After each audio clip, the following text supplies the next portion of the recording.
Good day, Cham. May friend tayo na nag-message at nagsabi siya na gusto niya sana ng malaking bulaklak dun sa, ano ba tawag dito, sa pigi o sa malapit sa kanyang, kumaga sa gilid ng kanyang puwet.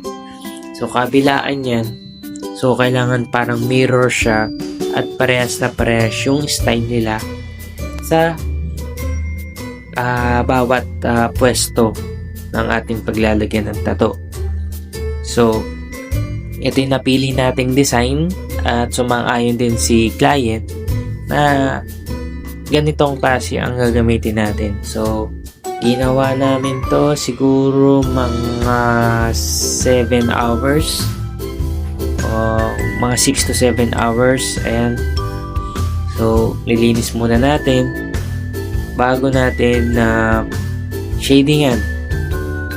Ayan, nililinis natin yung bawat part. Natapos na natin yung kabilang part sa left side. So, doon naman tayo sa right side. So, ayan, nilinis na rin natin siya. So, parehas na parehas yan ng kabilaan. So, kahit mag-two-piece kayo, kita yan at napaganda.